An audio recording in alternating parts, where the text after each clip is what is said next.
as we've called out before, functions are powerful because you can create your own. You can use them to organize the code in your scripts into logical blocks, which makes the code you write easier to use and reuse. Check out this example. This script uses the len function, which returns the length of a string.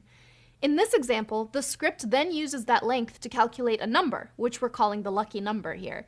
And finally, it prints a message with the name and the number.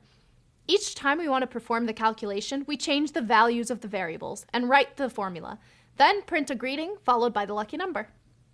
See how there are exactly 2 lines that are the same in the first and second part of the code?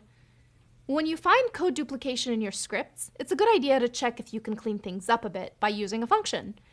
How about we rewrite this code, creating a function to group all the duplicated code into just 1 line? The updated script gives us the exact same result as the original one, but it looks a lot cleaner.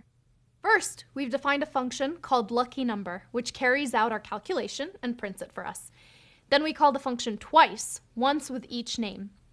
Since we've grouped the calculation and print statements into a function, our code is not only easier to read, but it's also now reusable. We can execute the code inside the luckyNumber function as many times as we need it by just calling it with a different name. So we don't have to write it out and again for each new name. Does that make sense?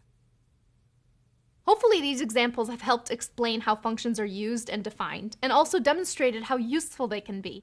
Did you notice that we're feeding information into our functions through their parameters? This is one of the many ways that we can input data into our code.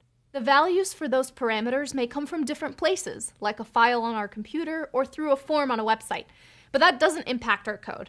The result of the function is still the same no matter where the parameters come from. Functions are your friends. They can help clean up your code and do math so you don't have to. You'll be using them a lot, both in this course and in your programming life. So get ready to get real friendly with functions.